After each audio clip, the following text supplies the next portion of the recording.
స్తోత్రం. మీ సన్నిధి కొరకు వందనాలు. మీరు మాకు ఇచ్చిన ఈ శ్రేష్టమైన సమయంలో మిమ్మల్ని స్తుతించి ఆరాధించి గణపరిచే భాగ్యం మీరు మాకు ప్రసాదించమని వేడుకుంటున్నాం. ఈ మహిమ మా మీద దిగిరానిమ్మని యేసు పవిత్రమైన నామములో అడుగుతున్నాం తండ్రి. ఆమేన్. దేవుని పరిశుద్ధ నామానికి వందనాలు తెలియజేస్తున్నాం. మత్తయి సువార్త 25లో ఉన్నటువంటి భాగాలని చూసినప్పుడు 14 నుంచి 30 వచనాలు ఉన్నటువంటి భాగం ఈ తలాంతుల గురించి ఉంటుంది. 14 వచనం నుంచి పరలోక రాజ్యం ఒక మనుష్యుడు దేశాంతరమునకు ప్రయాణమై తన దాసులను పిలిచి తన ఆస్తిని వారికి అప్పగించినట్లు ఉండును అని. కనుక తన ఆస్తిని తన యొక్క దాసులకు అప్పగించినట్లు ఉన్నది. అతడు ఒకరికి 5 తలాంతులు, ఒకరికి 2, ఒకరికి 1 ఎవరి సామర్థ్యం చొప్పున వారికి ఇచ్చి వెంటనే దేశాంతరము పోయేను. అనగా ఎవరి సామర్థ్యం చొప్పున వాళ్ళకి ఇచ్చాడు.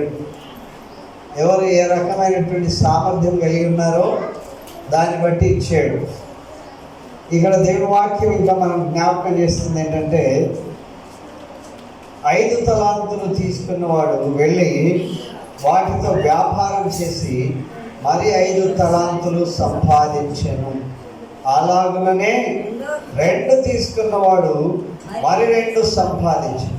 అయితే 1 తలాంతు తీసుకున్నవాడు వెళ్ళి భూమి త్రవ్వి తన యజమాని సొమ్ము దాచిపెట్టను. బహుకాలమైన తర్వాత ఆ దాసుల యజమాని వచ్చి వారి యొద్ద లెక్క చూసుకున్నాను. హల్లెలూయా. వారి యొద్ద లెక్క చూసుకుని ఫ్రీగా ఇవ్వలేదు.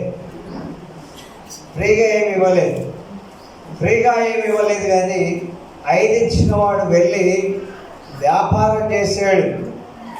వ్యాపారం చేసి 5కు మరి 5 చేశాడు. మరి 5 చేసి సంతోషంగానే ఉన్నాడు. తన యజమాని వచ్చినప్పుడు సంతోషంతో ఆయనతో చెప్పాడు, అయ్యా నువ్వు నాకు 5 ఇచ్చావు, 5 తలాంతులు తీసుకెళ్ళి వ్యాపారం చేశాను, ఈ 5కు 5 చెప్పాను, ఇదిగో 5 తలాంతులు తీసుకో అని చెప్పి ఆయనకి ఇచ్చేసాడు. 2 తలాంతులు ఉన్నవాడు కూడా అలాగే 2ని 4 చేసి ఆయనకి ఇవ్వాల్సింది ఇచ్చాడు. తలాంతులు అందరికీ ఇచ్చాడు. తలాంతులు అందరికీ ఇచ్చాడు. నీకు నాకు కూడా తలాంతులు ఇచ్చాడు. లెక్క అడుగుతాడు. లెక్క అడిగినప్పుడు 5 ఇచ్చిన వాడు ఏం చేయాలి? ఇంకా 5 ఎక్కువ చేసి తన కొరకు కూడా పట్టుకొని ఆ 5ను ఆయనకి ఇస్తే ఆయన బహు సంతోషిస్తాడు. 2 ఇచ్చిన వాడు కూడా 2తో 4 చేసి ఆయనకి ఇచ్చాడు. వీళ్ళిద్దరూ నమ్రత కలిగి ఇచ్చారు. ఎంతో ప్లీజింగ్ మేనర్స్తో నమస్కారం చేస్తూ ఇచ్చారు. గౌరవప్రదంగా ఇచ్చారు. మరి ఎక్కువ మాటలు లేకుండా ఇచ్చారు. హల్లెలూయా, హల్లెలూయా. దేవుడు అందరికీ తలాంతు ఇస్తాడు అని ఇక్కడ చూస్తున్నాం. అందరికీ ఏదో ఒక తలాంతు ఇచ్చే ఉన్నాడు, ఇస్తున్నాడు. ఆ ఇచ్చిన తలాంతును ప్రభు కొరకు మనం ఏ రీతిగా ఇస్తాం అనేటువంటిది ఇక్కడ జ్ఞాపకం చేస్తున్నాడు. 20వ వచనంలో అప్పుడు 5 తలాంతులు తీసుకున్నవాడు మరి 5 తలాంతులు తెచ్చి, అయ్యా అప్పగించితివే, అవియుగాక హల్లెలూయా. మీ ఇళ్ళలో కూడా ఎవరికైనా పిల్లవాడికి ఏమైనా ఇస్తే దాన్ని డబల్ చేసాడు అనుకోండి, చచ్చా ఎందుకురా డబుల్ చేసామంటారా? అంత సంతోషంతో తీసుకెళ్తారు. ఒక పువ్వు మొక్క పెట్టారనుకోండి, దానిలో 2 పువ్వులు వస్తే అమ్మ ఇదిగో 2 పువ్వులు వచ్చాయి ఈ మొక్కకు అంటే చాలా సంబరపడిపోతుంది. దేనినైనా రెట్టింపు చేస్తే అందరికీ ఆనందం. దేన్నైనా సరే రెట్టింపు చేయాలి. దేవుడు చెప్తున్నాడు, మీరు ఫలించి అభివృద్ధి పొందాలి, రెట్టింపు చేయాలి. మీకు కలిగిన దాన్ని రెండంతలుగా దీవించబడినప్పుడు చాలా సంతృప్తి. హల్లెలూయా, హల్లెలూయా. అద్భుతాలు కావాలి అంటే నమ్మకము, విధేయత అనేది చాలా ప్రాముఖ్యం. నమ్మకం ఉండాలి. ఎవరి నుండి కలిగింది? దేవుడి నుండి కలిగింది నమ్మకం. లేకపోతే ఆ దేవుడు మనల్ని ప్రేమించి నమ్మకస్తులైన వాళ్ళని చూస్తున్నాడు. కనుక దేవుడు వాక్యంలో చెప్తున్నటువంటి మాట ఏంటంటే 21వ వచనంలో, యజమానుడు బలా నమ్మకమైన మంచి దాసుడా, నీవు కొంచెముగా నమ్మకముగా ఉంటివి, నిన్ను అనేకమైన వాటి మీద నియమించెదను, నీ యజమాని సంతోషములో పాల్పొందుమని అతనితో చెప్పాను. హల్లెలూయా. కొంచెంలో నమ్మకంగా ఉంటే, కొంచెంలోనే నమ్మకాన్ని కనిపెడితే, కొంచెంలోనే నమ్మకంలో ఉంటే బలా నమ్మకమైన మంచి దాసుడా, ఒక ఎక్స్ట్రాడినరీగా దీవెన, ఒక ఎక్స్ట్రాడినరీగా కాంప్లిమెంట్ ఆయనకి ఇస్తున్నాడు. బలా నమ్మకమైన మంచి దాసుడా, నీవు ఈ కొంచెంలో నమ్మకంగా ఉంటివి గనక నేను అనేకమైన వాటి మీద నియమించెదను. ఏం చేస్తున్నాడు? అనేకమైన వాటి మీద నియమిస్తాడు. అనేకమైన వాటి మీద. ఈయన చాలా నమ్రత కలిగి ఉన్నాడు, చాలా విధేయత. 2-3 మాటల్లోనే, అయ్యా నువ్వు నాకు ఇచ్చిన తలాంతులు 5, వాటిని రెట్టింపు చేశాను, 10 తలాంతులు చేశాను అని చెప్తే ఈయన సంతోషం, ఆయన కూడా సంతోషం. తర్వాత కాంప్లిమెంట్ ఇస్తున్నాడు. బలా నమ్మకమైన మంచిదా, ఈ కొంచెంలోనే నమ్మకంగా ఉన్నావు కనుక అనేకమైన వాటి మీద నియమిస్తాను. హల్లెలూయా. మనకు అనిపిస్తుంది ఏంటంటే ఆయన నాలాయన కాళ్ళు చేతులు ఉన్నాయి, నాలాయన తల ఉంది, నాలాయన చేతులు ఉన్నాయి, కనుక నేను ఎట్లా ఉన్నాను ఆయన అట్లానే ఉన్నాడు, ఆయనకు 5 ఎందుకు నాకు 1 ఎందుకు అంటాడు. అసలు నాకు ఎందుకు ఇవ్వలేదేంటి, నేను అసలు గుర్తుకు రాలేదా, నేను జ్ఞాపకం లేనా అని అంటాడు. తెలుగు సామెత ఒకటి ఉంటుంది, ఏమీ లేని ఇస్తారా ఎగిరెగిరి పడుతుంది కదా. ఏమీ లేని ఇస్తారు నాకు ఏం చేస్తుందంట, గాలి రాగానే ఎగిరిపడుతుంది. గాలి నన్ను ఏం చేస్తుంది, లేపుతూ ఉంటుంది. గాలి ఏమంటుందంటే, అరే నువ్వు ఖాళీ కూర్చున్నాయంటరా, అవతల నిండుంటే అని అతన్ని ఎగిరేటట్లు చేస్తుంది. అయితే దేవుని వాక్యం ఇక్కడ చెప్తున్నటువంటి మాట 22. అలాగే 2 తలాంతులు తీసుకున్నవాడు వచ్చి, అయ్యా నీవు నాకు 2 తలాంతులు ఇచ్చి అప్పగించితే, అవేగాక మరి 2 తలాంతులు సంపాదించుకునని చెప్పాను. అతని యజమాను బలా నమ్మకమైన మంచి దాసుడా, నీవు ఈ కొంచెంలో నమ్మకంగా ఉంటివి కనుక అనేకమైన వాటి మీద నియమించదు, నీ యజమాని సంతోషములో అతనితో చెప్పాను. హల్లెలూయా. యజమాని సంతోషం, ఒక గొప్ప విందు జరుగుతున్నది అక్కడ. లేకపోతే అందరూ కూడా పెద్ద పెద్ద విఐపీస్ అక్కడ ఉన్నారు కనుక ఆయన తెచ్చివ్వడంతోనే ఆయన సంతోషం మర్రెట్టింపు అయిపోయింది. 5 తీసుకున్నాడు, ఎంత తెచ్చాడు? 10 తెచ్చాడు.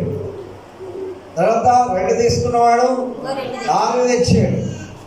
కనుక ఆయన యజమానికి తృప్తి అనిపిస్తుంది. అమ్మ నా పిల్లలు చాలా సంతోషం, వాళ్ళు 5, 10 సంపాదిస్తున్నారు, ఇంకా సంపాదిస్తారు, ఇంకా నమ్మకం ఉంటారు, ఇంకా అనేకమైన వాటి మీద నియమించవచ్చు.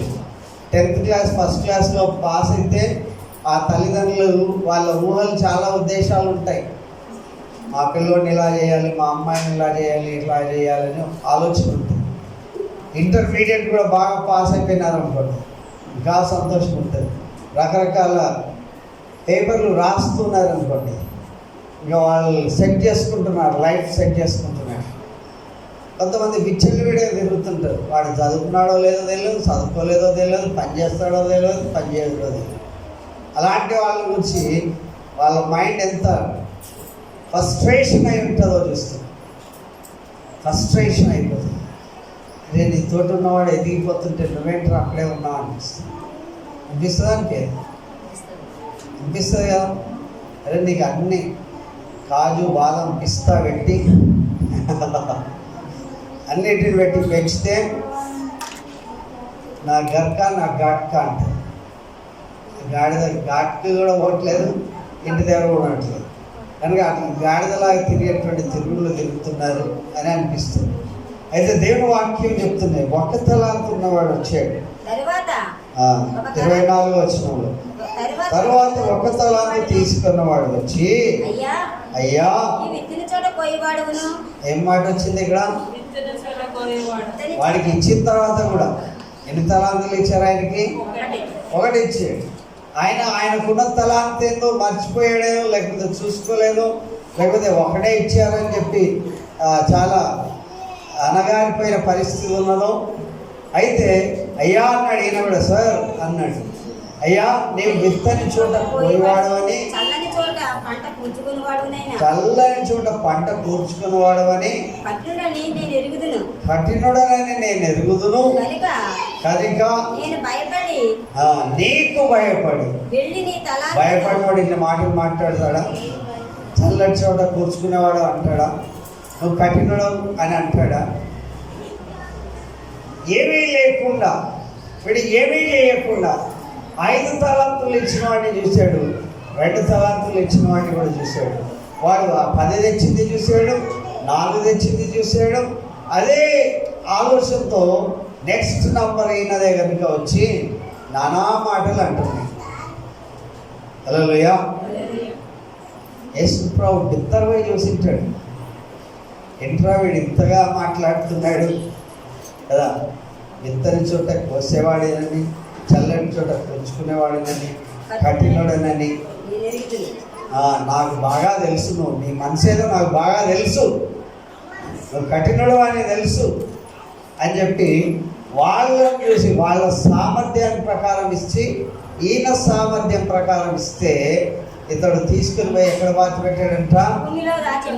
ఉండు, నీ తలాంత నీకు ఇస్తా, భద్రంగా పెట్టాడు. ఎక్కడ పెట్టాడు? భూమిలో పాతి పెట్టేసి. భూమిలో మనం ఒక ట్రంక్ పెట్టలో డబ్బులు దాచుకున్నారు, 5 లక్షల రూపాయలు డబ్బులు దాచుకున్నారు.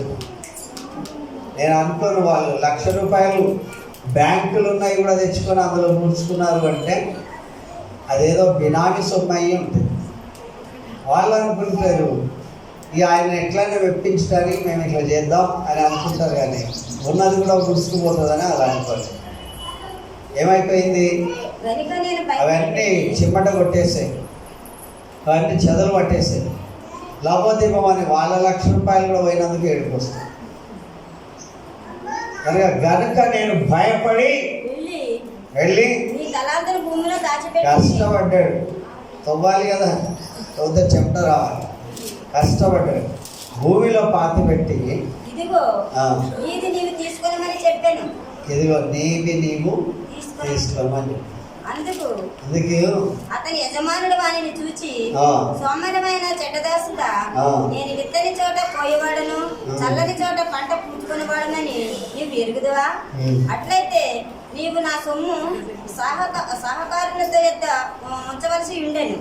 నేను వచ్చి వడ్డీతో కూడా నా సొమ్ము తీసుకొని ఉండునే అని చెప్పి ఆ తలాంతు వాని యొద్ద నుండి తీసివేసి 10 తలాంతులు గల వానికి ఇయ్యుడి. హల్లెలూయా. ఎవరికి ఇవ్వాలంట?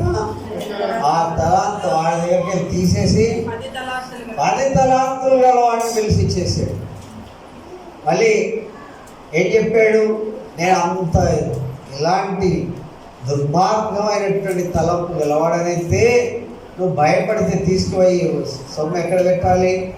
సావుకారుల దగ్గర పెడితే మళ్ళీ నేను వచ్చి వడ్డీతో సహా తీసుకునేవాడిని. వడ్డీ అయ్యా నాకు వ్యాపారం కుదరదు, నాతో కాదు కనుక వడ్డీకి ఇచ్చాను, వస్తాయి డబ్బులు అని చెప్పినా చాలా సంతోషించేవాడు. మనకి ఈ 3వ వ్యక్తి యొక్క వ్యక్తిత్వం చాలా మందిలో ఉన్నది, ఉందా లేదా? 3వ మనిషి వ్యక్తిత్వం ఉంటుందా, ఉన్నదా లేదా? పక్కడికి కొంచెం పప్పుచారు ఎక్కువ పోసినా మనకు బాధ, వారికి కొంచెం ముక్క ఎక్కువ పడింది అనుకోండి గట్టెతో బాధ, మనకు సాంబార్ రసం మజ్జిగ ఎక్కువ వచ్చినా బాధ. దేవుని వాక్యం మనం ఏం చూస్తున్నామంటే ఇతరులో ఉన్న తలాంతులు చూస్తున్నాం, కానీ మనలో ఉన్న తలాంతులు మనం మర్చిపోతున్నాం. కనుక పిలిస్తే పలకరు, రా ఏంటంటే ఉన్న విషయం చెప్పారు. తర్వాత ఉన్నదేంటి అంటే నీ నుండి తలాంతు బయటికి పోకుండా చూసుకోవాలి. హల్లెలూయా.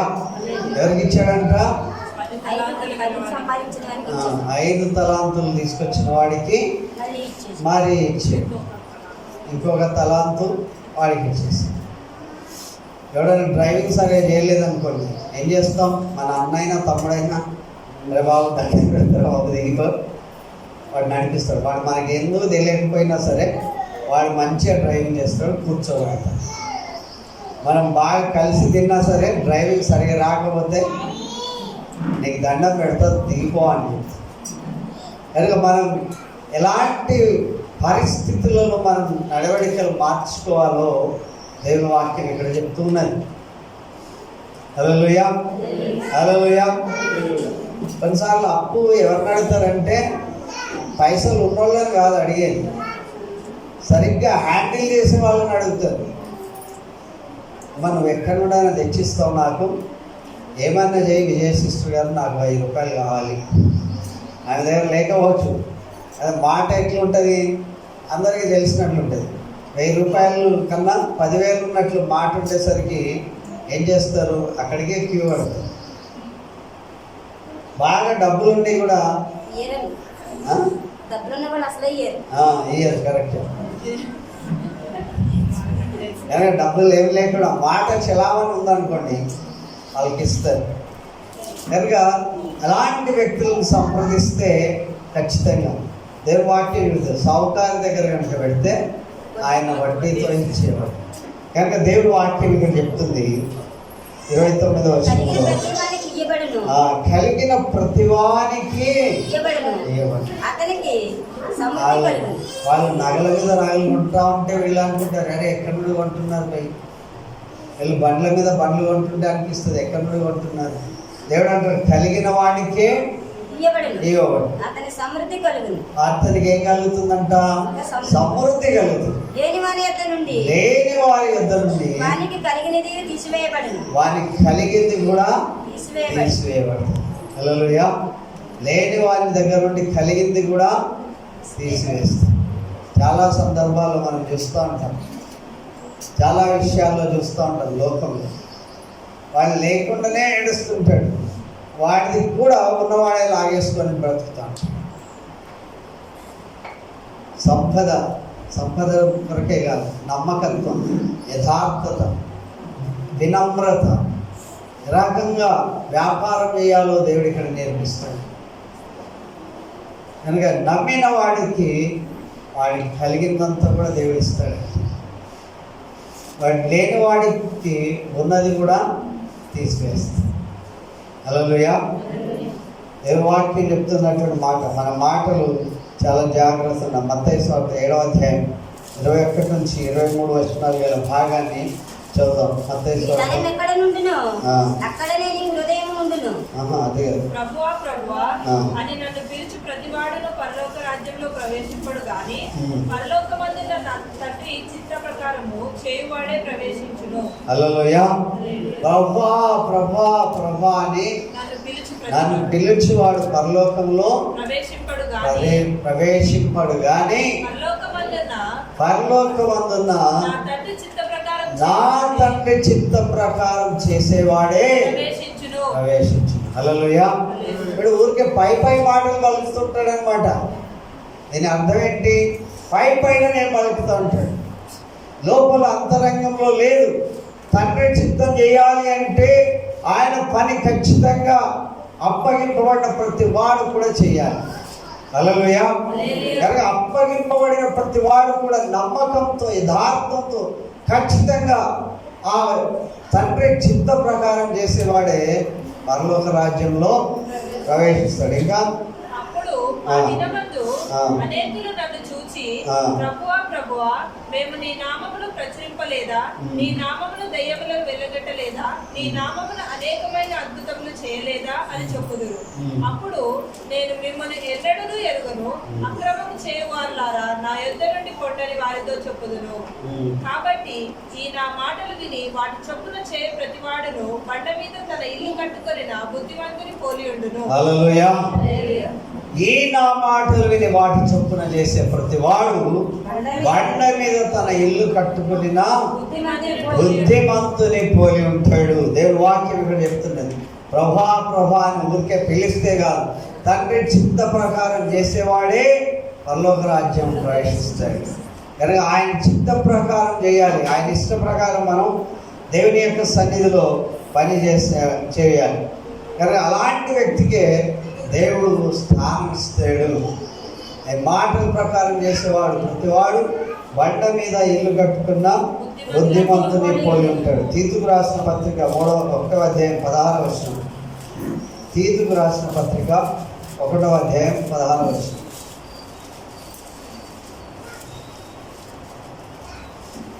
దేవుని ఎరుగుదమని వారు చెప్పుకొందురు గాని అసత్యులను అవిధేయులను. ఎవరంట? దేవుడు తెలుసని చెప్పుకుంటున్నారు. వారు దేవుడు చెప్పినట్లు చేయరు, దేవుని మాట వినరు, దేవుని యొక్క స్థానంలో ఉండరు. వాళ్ళు ఏమనుకుంటారు అంటే దేవుని ఎరుగుదామని వారు చెప్పుకుందరు కానీ అసహ్యులను అవిధేయులను ప్రతి సత్కార్య విషయము భ్రష్టులై ఉండి తమ క్రియల వలన ఆయనను ఎరగమన్నట్టున్నారు.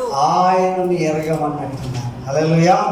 వేరే చేతికి ఏదన్నా పనిస్తే మీరు దేవుని ఎరుగుదాం అని అనుకుంటారు. అప్పటి వరకు ఆ పని దగ్గరకు వచ్చేసరికి వారు అసహ్యులుగా కనబడతారు, అవిధేయులుగా అనిపిస్తారు. తర్వాత దేవుని సంబంధంగా జ్ఞాపకం చేస్తుంది ఏంటంటే ప్రతి సత్కార్యమును విషయం భ్రష్టులై ఉండి, ప్రతి సత్కార విషయంలో భ్రష్టులై ఉండి తమ క్రియల వల్ల ఆయనను ఎరగమన్నట్టున్నారు. క్రియామూలంకి వచ్చేసరికి, లేకపోతే భక్తి విషయంకి వచ్చేసరికి పై భక్తి ప్రభా ప్రభా అని పిలుస్తున్నారు కానీ ఆయన చిత్త ప్రకారం చేయట్లేదు. ఆయన ఆరాధిస్తున్నామన్నట్లున్నారు కానీ నిజమైనటువంటి ఆరాధన లేదు. ఏదైనా బాధ్యత కనుక ఉంచితే ఆ బాధ్యతను విస్మరించే వ్యక్తులుగా ఉంటారు అని చెప్పి దేవుని వాక్యం చెప్తుంది. పై మాటలు, ఇంపైన మాటలు, అలాంటి మాటలు మాట్లాడేవారుగా ఉంటారు. 1 పేతురు 3వ అధ్యాయంలో ఏం చెప్పబడుతుందంటే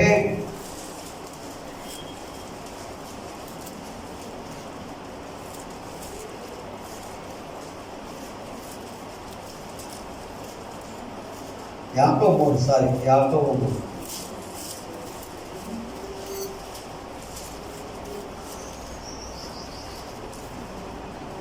సహోదరులారా, బోధకులను మనం మరి కఠినమైన తీర్పు పొందుదామని తెలుసుకొని మీలో అనేకులు బోధకులు అనేక విషయంలో మనమందరము తప్పిపోవచ్చున్నాము. ఎవడైనా మాట ఎంత తప్పని ఎడల వంటివాడు లోపం లేనివాడై తన సర్వ శరీరమును స్వాధీనపరుచుకుంది. శక్తి గలవాడు. గుర్రములు మనకు లోబట్టకై నోటికి కళ్ళెం పెట్టి వాటి శరీరం అంతా చెప్తున్నదా? 3వ వచనం ఏం చెప్తుంది? గుర్రాలు మనకు లోబడాలి అంటే వాటికి నోటికి కళ్ళెం పెట్టి వాటి శరీరం రౌండ్గా తిప్పేస్తారు. గుర్రాలు లోబడాలి. మరి మనుషులు లోబడాలంటే ఏం కట్టాలి? మనుషులు లోబడాలంటే ఏం కట్టాలి? ఎలా తిప్పాలి? ఎలా సముద్రంలో పెద్ద ఓడను కూడా తిప్పుతారు. ఓడలను కూడా చూపిడి అవి ఎంతో గొప్పవై యుగానికి కొట్టుకొని పోబడినను ఓడ నడుపువాని ఉద్దేశము చొప్పున మిక్కిలి చిన్నది చుక్కాని చేత త్రిప్పబడును. అలాగనే నాలుక కూడా చిన్న అవయవమైనను బహుగా అదిరిపడును. ఎంత కొంచెము నిప్పు ఎంత విస్తారమైన అడవిని తగలబెట్టును. నాలుక అగ్నియే. నాలుక మన అవయవంలో ఉంచబడిన పాప ప్రపంచమై సర్వ శరీరము ప్రకృతి చక్రమునకు చిచ్చుపెట్టును. అది నరకము చేత చిచ్చుపెట్టబడును. హల్లెలూయా. నాలుక చెయ్యంత పొడవు ఉంటుందా? చిన్నది. నాలుక చాలా చిన్నది. చెయ్యంత పొడవున్న ఈ పొడవైన చెయ్యి కూడా ఏమి చేయలేదు. నాలుక మాటలే కదా. నాలుక కొన్నిసార్లు ఏం చేస్తుంది? అందరినీ కలిసి చాలా అన్యోన్యంగా తినేటట్లు చేస్తుంది. ఈ నాలుక వాళ్ళు ఎంత మంచి బంగారం వేసుకున్నా సరే చే అనేటట్లు చేస్తుంది. చాలా సందర్భాల్లో విడగొడుతుంది, ఐక్యపరుస్తుంది. విడగొట్టడానికి ఎక్కువ చూస్తాం. ఈ నాలుక ఎక్కడుంది? రోజు ఈ పళ్ళు నాలుకను బ్రతిమలాడతాయంట. నాలుక నుంచి కొంచెం జాగ్రత్తగా ఉండు, లేకపోతే మా పళ్ళు బయటకు పడతాయి. ఈ నాలుక అరిస్తే పళ్ళు ఏమవుతాయి? బయటకు వస్తాయి. కనుక ఈ నాలుక రోజు బ్రతిమలాడతాయంట ఈ పళ్ళు. ఇంకా ఈ నాలుగు అనేస్తుంది, లోపల పోయి కూర్చుంది. దెబ్బలు తినేది ఏంటి? దవడ. దవడ నుండి ఏమొస్తాయి? పళ్ళు బయటకు వస్తాయి. చాలా జాగ్రత్త సుమా. మనం ఏం మాట్లాడుతున్నాం? సరిగ్గా మాట్లాడుతున్నామా? అర్థం చేసుకుని మాట్లాడుతున్నామా? లేకపోతే ఏం ఆకాంక్షిస్తున్నాం? మన అభివృద్ధి కొరకైనటువంటి అవయవంలో ఒక అవయవ భాగం నాలుక. ఇది చాలా ఆధారపడి విస్తారణ అడిగినది కూడా తగలబెట్టేస్తుంది, కుటుంబాలను కూడా తగలబెట్టేస్తుంది. ఎందుకు మాట్లాడతలేరు వాళ్ళు వీళ్ళంటే వాళ్ళు ఒక రోజు ఒక మాట అన్నారు, అది ఇప్పటికీ నా మనసులో ఉంటాయి. ఆ మాట అన్నందుకు ఇప్పటికీ వాళ్ళ గడప దొక్కట్లేదు మేమంతా. కానీ చాలా సందర్భాల్లో పట్టు మన పతనానికి దారి తీసేస్తుంది ఈ నాలుక. హల్లెలూయా, హల్లెలూయా. శబ్దం రావట్లేదేంటి? నాలుకలు జాగ్రత్తగా కాపాడుకోవాలి. కనుక దేవుడు మనకి ఇచ్చినటువంటి పై ప్రార్థన. జిహ్వాఫలం అంటే కూడా నాలుకనే. జిహ్వాఫలం అంటే ఏంటి? జిహ్వ అంటే నాలుక, ఫలం అంటే నాలుక యొక్క ఫలం. కనుక ఈ నాలుక ఫలం ద్వారా దేవుడిని ఆరాధిస్తున్నాం. హల్లెలూయా. నాలుక ఫలం. ఏ రోజు ఏం వాక్యం చదువుకున్నాం? కీర్తనలు. మరొకసారి చూద్దాం, కొంచెం విన్న మాటలు.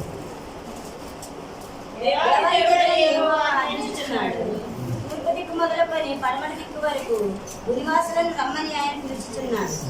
పరిపూర్ణ 14వ వచనం. దేవునికి స్తుతియాలు చేయము, మహోన్నతునికి నీ మొక్కుబడులు చెల్లించు. ఆపత్కాలంలో ఆయన గూర్చి మొరపెట్టుము, నేను నిన్ను విడిపించదను, నీవు నన్ను మాయపరచదు. ఇంకెవరితో అంటున్నాడు? భక్తిహీనులతో దేవుడు ఇట్లా అంటున్నాడు, నా కట్టడలు వివరించుటకు నా నిబంధన నీ నోట నశించదవేమి? దిద్దుబాటు నీకు అసహ్యం కదా. భక్తిహీనులతో ఈ మాటలు పలుకుతున్నాడు. భక్తిహీనులు దేవుని గురించి చెప్పడానికి అర్హులు కాదన్నట్లుగా. కనుక 3వ యాకోబు పత్రికలో అనేకులకు నిజంగా బోధకులు కాకుండా ఉండటమే మంచిది అని చెప్తున్నాడు. తర్వాత దిద్దుబాటు నీకు, నీవు నా మాటలు నీ వెనుకకు త్రోసివేసేదవు, నీవు దొంగను చూసినాడు అంతే ఎక్కివేయచ్చు. దేవుని వదిలిపెట్టి దొంగతనం చేయడానికి పోయేటప్పుడు ఏం చేస్తారు? దేవుని వదిలి దొంగతో ఎక్కివేస్తారు. అదే దేవుడితో ఉంటే ఏమొస్తుంది? రా భయ్, మాతో రాత్రి గొప్పవాటి చేసేస్తాం. వ్యభిచారంతో చూస్తే వ్యభిచారంతో నీవు సాంగత్యం చేసేదవు, కీడు చేయాలని నీవు నోరు తెరుచున్నావు, నీ నాలుక కపటమును కల్పించున్నది. నీవు కూర్చుండి నీ సహోదరుని మీద కొండెములు చెప్పుచున్నావు. చాలా సందర్భాల్లో ఈ మాటలు నాకు గుర్తొస్తాయి. సొంత అన్నదమ్ములకే చిచ్చులు పెడతా ఉంటాయి, సొంత అక్కజల్లకే చిచ్చులు. కూర్చోండి, ప్రైజ్ అలాడ్ బ్రదర్, ప్రైజ్ అలాడ్. మా అక్క ఇట్లా చేసింది, మా అమ్మ ఇట్లా చేసింది, మా తల్లి ఇట్లా చేసింది, మా చెల్లి ఇట్లా చేసిందని మాటలు మొదలు పెడతారు. కూర్చుని నీ సహోదరుల మీదనే అపనిందలు మోపుతున్నాను. పనులు నీవు చేసినాను, నేను మౌనై ఉంటిని, అందుకు నేను కేవలము నీ వంటి వాడినని నీవు అనుకుంటేవి. అయితే నీ కన్నుల ఎదుట ఈ సంగతులను నేను వరుసగా ఉంచి నిన్ను గద్దించెదను. అయితే నీ కన్నుల ఎదుట ఈ సంగతులను నేను వరుసగా ఉంచి నిన్ను గద్దిస్తాను. హల్లెలూయా. దేవుని యొక్క గద్దింపుకు పాత్రలు కాకుండా ఉండాలి. దేవుని యొక్క సన్నిధిలో మన జీవితాలను సమర్పించుకోవాలి. దేవుడు నీకు ఏ పని ఇస్తే ఆ పని నమ్మకంగా చేయాలి, యథార్థంగా చేయాలి, అడిగి మరీ చేయాలి దేవుని పని. నిన్నటి రాత్రి నాకు చాలా సంతోషం అనిపించింది. అందరూ యునైటెడ్గా ఎంత తుడిచేద్దాం అని అన్నాం. అంతకుముందు నాకు కొంచెం బాధ అనిపించింది, ఎక్కడ చైర్ అక్కడే ఉంది, ఎక్కడిది అక్కడే ఉంది, అదే మన ఇల్లు అయితే అట్లా ఉంచుతామా? మనం దేవుని మందిరాన్ని మరి ఎక్కువగా శ్రద్ధ చూపించాలి, శ్రద్ధ వహించాలి, బాధ్యత తీసుకోవాలి, తీసుకొని ఆ పనులు చేయాలి. హల్లెలూయా. మీరు కూర్చున్నటువంటి స్థలం ఎంతోమంది శ్రమ పడితేనే అది శుభ్రమైంది. మీరు వచ్చి ఖాళీగా కూర్చొని మళ్ళీ ఖాళీగా పోయేటప్పుడు ఏదో ఒకటి పెట్స్ మాట అనేసారు అనుకోండి, పైసలు కట్టేది ఉంటే నాలుకకు బాగుండేది. పైసలు కట్టేది పని లేదు కదా, ఎవరి మీద ఏదో నెపం దోసేస్తే అయిపోయాయి. వాడు మళ్ళీ ఇంకోటికి చెప్పుకుంది. అలా కాకుండా తగలబెట్టే పరిస్థితి కాకుండా ఐక్యపరిచే పరిస్థితి. సుధీర్ గత వారం చెప్పాడు, బేస్ చేసేసాడు కదా. అయినప్పటికీ మనం చాలాసార్లు దేవుని మాటలు మనం వినట్లేదు. కనుక దేవుని ప్రియులారా, దేవుని నామాన్ని గ్రహించండి. 22వ వచనం ఏం చెప్తుందంటే, దేవుని మంచివారులారా దీన్ని యోచించుకొనుడి, లేని యెడల నేను మిమ్మల్ని చీల్చివేయుదునని తప్పించుకునేవాడు ఎవడు లేకపోవును. స్తుతియాగం అర్పించువాడు నన్ను మహిమపరుచున్నాడు, నేను వానికి దేవుని రక్షణ కనపరుచున్నట్లు వాడు మార్గం సిద్ధపరచుకును. దేవుని మర్చిపోయే వాళ్ళారా బహు జాగ్రత్తగా ఉండండి అని చెప్తుంది. హల్లెలూయా. దేవుని మరవద్దు. ఇక్కడ హోస్ట్ చేస్తున్న ఒక మీటింగ్ అంటే ఏదో మా పర్సనల్ మీటింగ్ కొరకు కాదు, అదేదో మా పెళ్లి రోజైనా ఎవరికి తెలిసినట్లు మేమేం చేయలేదు. ఆఖరిలో మా పిల్లలు ఏదో చేశారు అంతే. లేకపోతే బ్యానర్ మీదనే రాసేసేవాళ్ళు, బ్యానర్ మీదే మా పోస్టర్ వేసేసేవాళ్ళు. దేవుని ఆరాధన అనేటువంటిది అలా ఉండాలి అనేటువంటి భావంతో చేసేది. చర్చికి వచ్చేవాళ్ళే రాకపోతే, చేయవాళ్ళే చేయకపోతే, కొద్ది మంది వచ్చి చేస్తే ఏం ప్రయోజనం? అయితే మన దగ్గర అలాంటి సామర్థ్యం గల వ్యక్తులు ఉండడం వల్ల ఆ బరకాలు చేయడం, తర్వాత జాన్సన్ గారిని అక్కడ నుండి పిలిస్తే ఆయన వచ్చాడు పాపం పొద్దుట తిండి తిప్పలు లేకుండా. మనందరం ఇక్కడ దగ్గర ఉన్న వాళ్ళకి ఏం జరుగుతుంది? మేము ఇక్కడ వేరే పనులు ఉంటాం, మళ్ళీ బొట్టు వెళ్ళి ఒక్కరిని పిలవలేము. కనుక అందరూ కూడా అన్ని పనుల్లో నిమగ్నమై ఉండాలి. హల్లెలూయా, హల్లెలూయా. దేవుని మర్చివారైతారని గుర్తు చేసుకుంటున్నారు. తర్వాత సాయంత్రం మెల్లిగా వస్తే ఎలాగా? వచ్చే వాళ్ళందరూ కూడా రావాలి, కుటుంబీకులందరూ.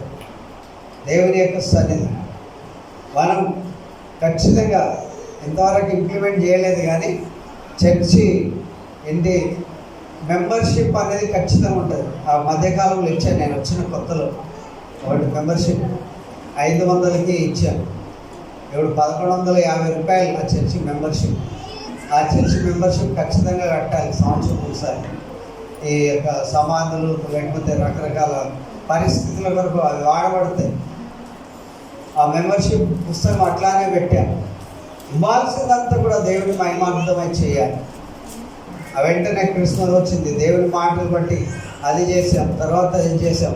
అందరికీ ఆలోచన అనేది రావాలి, నేను ఎంత ఇస్తున్నా ఇలాంటి పని ఎలా జరుగుతుంది అనే ఆలోచన రావాలి. ఆలోచన వచ్చి ఇవ్వడానికి పూనుకోవాలి. కొంతమంది దినం రానేలేదు. Where is your parents, where is your children, where is your subordinates? మీతో కలిసి పక్కన ఉండేవాళ్ళు ఎక్కడ? ఎందుకు రాలేదంటే వాళ్ళు దేవుని మర్చిపోయారు. రాత్రి నాకు ఒక తలంపు గుర్తొచ్చింది. ఈ సంఘం నుండి డివియేట్ అయిపోయి 3 సంఘాలు పెట్టేస్తున్నాను. ఈ సంఘం నుండి పోయి 3 సంఘాలు పెట్టారు. వాళ్ళు యథార్థంగా ప్రార్థన చేస్తే నిజంగా ఆ సంఘం వాళ్ళు విన్నవాళ్ళు యథార్థంగా ప్రార్థన చేస్తారు. దేవుని వాక్యం చెప్తుంది, యథార్థవంతుడైతే అది ప్రార్థన చేస్తుంది. మళ్ళీ కూడా ఈ సంఘం నుండి వెళ్ళిపోయినటువంటి పాస్టర్లకు కూడా నేను ఆహ్వానం తెలియజేశాను. వాళ్ళని కూడా షాల్స్ కప్పదామని పిలిచాను. నేను ఒక్కడూ రాలే.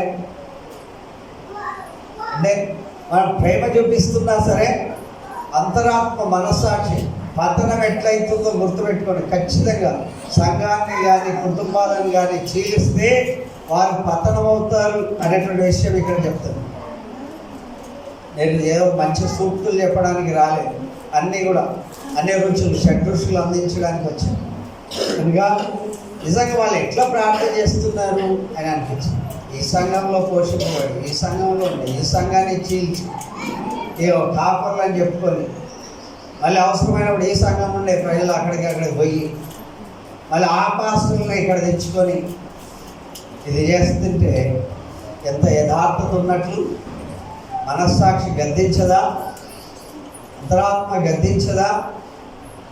ఇంతగా చేసినా సరే మేమేదో లెక్కలేనట్లుగా భావిస్తుంటే నాకు చాలా సందర్భాలు అనిపిస్తుంది, ఏంటి మేము ఇంత ప్రయాసపడి అంత దూరం నుండి వచ్చి వారానికి 3,000 రూపాయలు పెట్రోల్ ఫుల్ ట్యాంక్ వేపిస్తే, వారానికి 3,000 రూపాయలు చిల్లర ఫుల్ ట్యాంక్ వేపిస్తున్నాం కారు.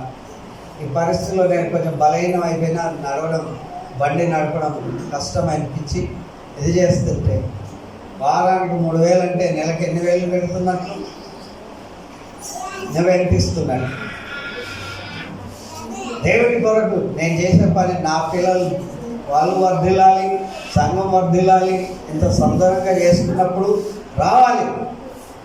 అలాంటి పరిస్థితి మనకు ఉండాలి. నాకు స్వార్థం వచ్చేసింది రాత్రి. నేను ఈ సంఘానికి పాస్టర్ అయినప్పుడు వేరే వాడికి క్యాలెండర్ మన ఇంట్లో ఎందుకు? అది చర్చే కాదు, అది ఖాళీ చేయమంటే ఖాళీ చేయాలి. ఆ ఇల్లే కాదు, ఆ చర్చి కూలబట్టి ఇల్లు కట్టేసాను. ఎంతవరకు ఈ చర్చికి నేను పాస్టర్గా వెళ్ళిపోతే ఇంకోటి వచ్చి పాస్టర్ ఉంటాడు. ఇంట్లో వాళ్ళ ఇంట్లో ఇంకో పాస్టర్ వెళ్ళగలరా? వాళ్ళ ఇంట్లోకి వెళ్ళి నేను పాస్టర్ని ఖచ్చితంగా చెప్పగలరా? దేవుని మర్చిపోయి తమంతా గొప్పగా చెప్పుకుంటారు. హంగామాలు అడగడలు పనికిరావు. ఈ కొద్ది మందిని బట్టి దేవునికి వందనాలు తెలియజేస్తాను. రిలేషన్షిప్ చేర్చదు, కుటుంబ వ్యవస్థ సంఘం కాదు. లేక మంచి మాటలతో ఎన్ని రోజులు మభ్య పెడతారు మనుషులకు. చాలా జాగ్రత్త సుమా. కాపరి అనేవాడు మీ కొరకు కన్నీరు విడిచి ప్రార్థన చేస్తాను. నేను ఎన్ని గంటలు వండుకుంటానో మా పాస్టర్ నాకు తెలుసు, ఎన్నిసార్లు లెగుస్తానో కూడా తెలుసు. అలాంటి పరిస్థితిలో మీరు చూసి మీ ఇళ్ళ దగ్గరికి వచ్చి మీకు ఏదో దండాలు పెట్టి నా పబ్బం గడుపుకునేది దేవుడు నాకు ఆ పిలిపియలేదు. ఆ పిలిపిస్తే ఓకే, నాకు దేవుడితో గడిపి పిలిపించాడు కనుక ఆ పనులు చేస్తాను. చాలా జాగ్రత్త. మందిరంలోకి వచ్చినప్పుడు నేను ఖచ్చితంగా ఒకరిద్దరిని అడిగాను, మీరు మీ ఈ సంఘానికి సభ్యులా కాదా? సభ్యులైతే ఖచ్చితంగా రావాలి. సభ్యులు కాకపోతే అసలు రానక్కర్లేదు. దేవుడు ఎవరు నడిపిస్తాడో వాళ్ళు నడిపిస్తాడు.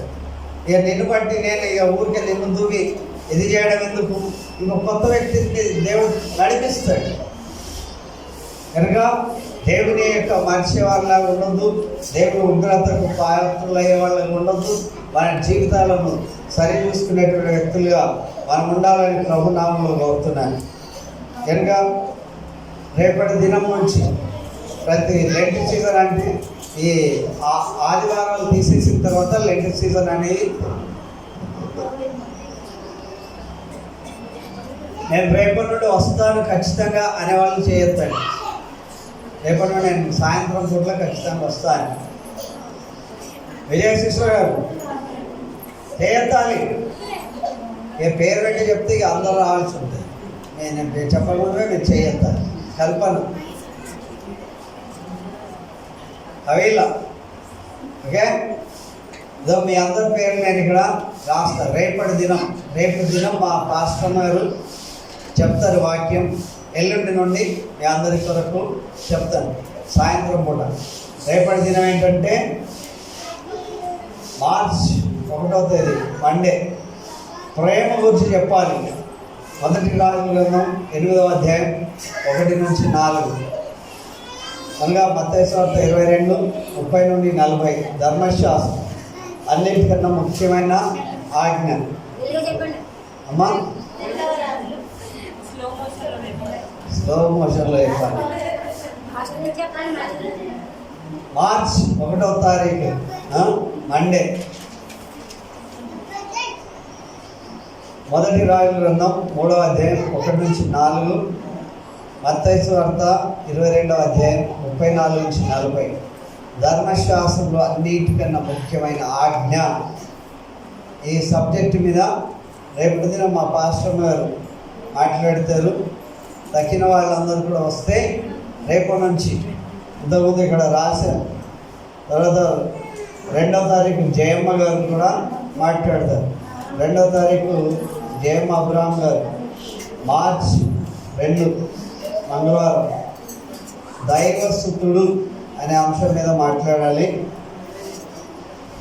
మొదటి రాజుల గ్రంథం 11వ అధ్యాయం 35-36, మత్తయి సువార్త 22:41-46, క్రీస్తు ఎవని కుమారుడు. ఓకే, అందరూ కూడా ఈ 2 రోజులు వస్తే మీ అందరినీ దేవుని కొరకు సంపాదించుకున్న వాళ్ళం అవుతాం. అందరూ కూడా ఈ వారం అంతా కూడా కొంచెం లేట్ అయిపోయింది. 7:30కే రండి, 9 గంటలకే క్లోజ్ చేద్దాం. ఎన్ని గంటలకు? 7:30కి ఇక్కడ ఉండాలి. పాటలు అవన్నీ అయిపోయే వరకు మేము వస్తాం. తర్వాత పాటలు కూడా అందరూ పాడాలి. ప్రార్థన కూడా అవసరమైన వాళ్ళందరూ చేయాలి. వీళ్ళందరికీ జనరల్ లీడర్ అబ్రహాం గారు. Okay, general leader. మేము వచ్చేసరికి పాటలు వీళ్ళందరూ 7:30 వచ్చినట్లు అందరికి ఫోన్లు చేసి, మేము ఎట్లా చేస్తాం మీరు కూడా అందరికి ఫోన్లు చేసి పిలవాలి. వాళ్ళు వస్తారు. తర్వాత పాటలు, ప్రార్థన, వాక్యం చదివించేసరికి మేము ఇక్కడ ఉంటాం. ఓకేనా? ఉంటలేదా? ఓకే, సరే.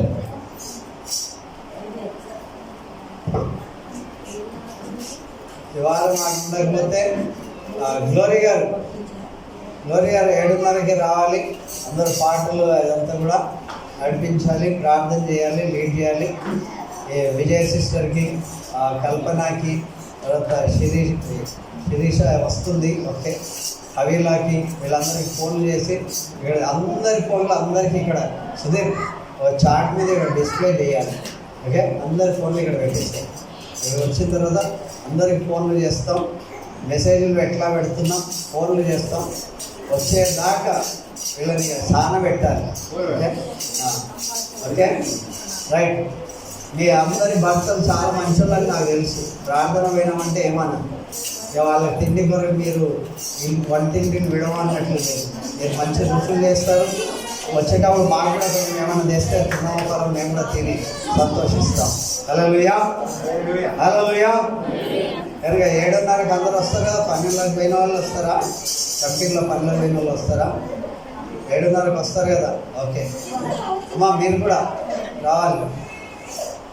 మీ అమ్మ అందరిని తీసుకొని రావాలి. ప్రార్థన చేయండి. నేను ఒక వాహనం కొరకు ఎదురు చూస్తున్నా. మీరు ఎక్కడ ఏ మూలకున్నా పట్టుకు రావాలని నా ఉద్దేశం. ఈ కార్లు సరిపోదు, తిప్పడం సరిపోదు. ఒక ఆటో ఉంటే అందరం కలిసి ఒక 10 రూపాయలు వేసుకున్నా వాడికి అయిపోతుంది. తెచ్చేసేద్దాం, అందరిని ఇక్కడ తీసుకొద్దాం. ఒక ఆ విజన్ కూడా ఉన్నది. రాబోయే కాలం మా గల్లీలో తిరిగే కారు కావాలి కదా. పెద్దది తెస్తే మరి ఇక్కడ సరిపోదు. ఆటో ఏదైనా మనం ప్లాన్ చేసుకోవాలి. అమ్మా ఏమంటున్నారు? ఓకే, ఈ ఇద్దరిని చెప్తాం. తర్వాత వచ్చిన వాళ్ళని ప్రమోట్ చేద్దాం. పెద్దలైన వాళ్ళను గుడ్ ఫ్రైడే, ఈస్టర్ వరకు కూడా మీరు జెమ్స్గా తయారు కావాలి. హల్లెలూయా. ఇప్పుడు రాలేనటువంటి వ్యక్తుల గురించి సార్వభౌమత్వం గురించి చెప్పమన్నాను అనుకోండి, ఏం చెప్తారు? ఆజ్ఞాపాలన గురించి చెప్పమంటే ఏం చెప్తారు? దర్శన కాలం గురించి చెప్పమంటే నిర్లక్ష్యం గురించి, విధేయత గురించి, దివ్యస్థితి గురించి చెప్పంటే కనుక అందరూ కూడా అన్ని విషయాలు నేర్చుకోవాలి. If Stanley brother is available, you are most welcome here. Okay sir, Stanley garu, if you are available, you always welcome here. Lead the congregation. వస్తున్నాడు కనుక అందరూ. సునీల్ బ్రదర్ కూడా, యవనస్తులందరికీ కూడా నేను చెప్తున్న వాక్యం ఇద్దామని. సునీల్ గారు, తర్వాత మధుబాబు గారు, సుందరరాజు గారు, వీళ్ళందరిని బట్టి, సుందరరావు గారిని బట్టి, రమేష్ బ్రదర్ మీరు కూడా రావాలి. సాయంత్రం పూట 7:30 తర్వాత ప్రార్థన చేద్దాం. పరిశుద్ధుడా నమ్మకమైన దేవా మీకు స్తోత్రం చెల్లిస్తున్నాం. ఈ సమయంలో మీ నామం పేరిట ప్రభా మేము మంచి నమ్మకమైన మంచి దాసురాలు తీసుకునే భాగ్యం మీరు మాకు ప్రసాదించండి, దీవించండి. అందరం కూడా ఏక మనస్సుతో మీ మందిరంలో చేరి అయ్యా మీ నుండి మెప్పు పొందుకోవడానికి, మమ్మల్ని మేము సరి చేసుకోవడానికి, మా జీవితాలు, మా కుటుంబాలు, మా పిల్లలందరూ కూడా వర్ధిల్లడానికి సహాయం చేయండి, ఆశీర్వదించండి. యేసు నమ్మకమైన నామములో అడుగుతున్నాం తండ్రి, ఆమేన్. సమయంలో మన కార్మికులకు సమర్పిద్దాం.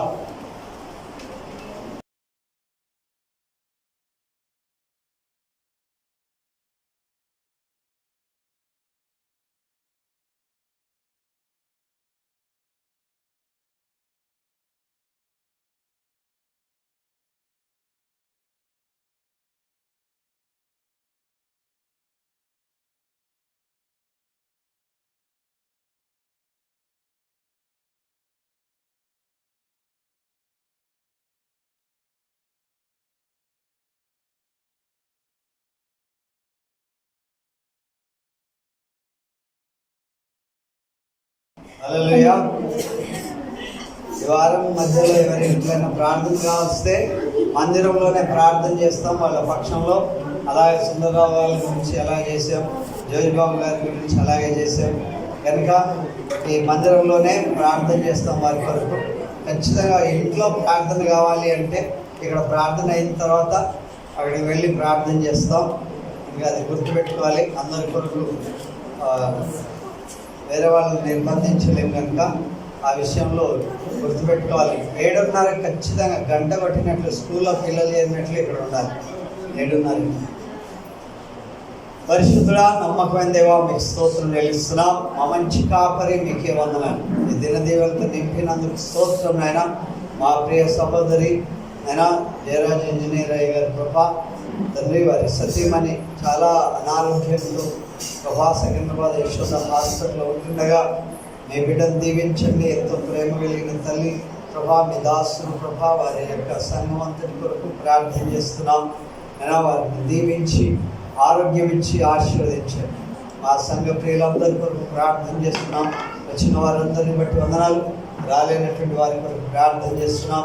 నడిపించండి. వచ్చిన వారు ప్రభా ఈ లెంట్ సీజన్లో ప్రభా ప్రతి వారు 7:30 గంటలకు ఖచ్చితంగా మందిరంలో కూడుకొని మిమ్మల్ని స్తుతించడానికి సహాయం చేయండి. అయినా రావాల్సిన దీవెనలన్నీ కూడా ప్రభా ప్రతి వారికి మీరు ప్రసాదించండి, ఆశీర్వదించండి. ఈ యొక్క మంచి సమయంలో మిమ్మల్ని స్తుతించడానికి ఇచ్చినటువంటి దివ్యమైన తలాంతులు మీరు మాకు అనుగ్రహించారు. వాటిని ప్రభా మీ కొరకు 10 గాను 40 గాను ప్రభా మేము చేయడానికి కృప చూపించండి. తండ్రి, మాలో అవిధేయత కలిగిన మాటలు ఏవి లేకుండా మా నాలుకను స్వాధీనం చేసుకుంటూ ఈ నాలుక నుంచి వచ్చే జీవహా ఫలాన్ని మీకు సమర్పిస్తూ అయినా మీ కొరకు ఘనమైనటువంటి వ్యక్తులుగా వర్ధిల్లుటకు సహాయం చేయండి. రేపటి దినమంతటి కొరకు ప్రార్థన చేస్తున్నాం. ఎల్లుండి కొరకు ప్రార్థన చేస్తున్నాం. మీ గొప్ప సముఖం నుంచి మా అందరిని ఆశీర్వదించున్నారు. ప్రతి ఒక్కరు ఈ వర్తమానం ఈ యూట్యూబ్ ఛానల్ ద్వారా వింటున్న వాళ్ళందరి కొరకు కూడా ప్రార్థన చేస్తున్నాం. ప్రతి వారు నమ్మకస్తులుగా, యథార్థవంతులుగా, దేవునికి భయపడేవారుగా, దేవుడు ఏదైనా తలాంతిస్తే దాన్ని రెట్టింపు చేసేవాళ్ళుగా దీవించమని, బలా నమ్మకమైన మంచి దాసుగా ఈ కొంచెంలో నమ్మకంగా ఉండి కనుక అనేకమైన వాటి మీద నియమిస్తానని చెప్పినట్లు ప్రతి వారిని దీవించమని యేసు ఘనమైన నామములో అడుగుచున్నాం తండ్రి, ఆమేన్.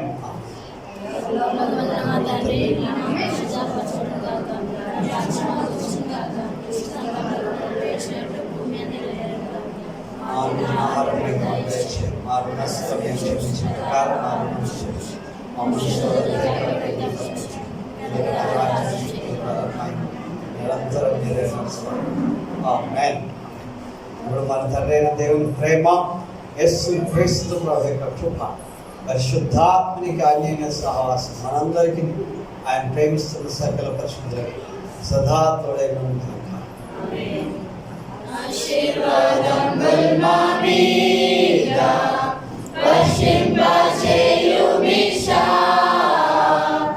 ఆశతో నమ్మియున్నాము వాగ్దాతము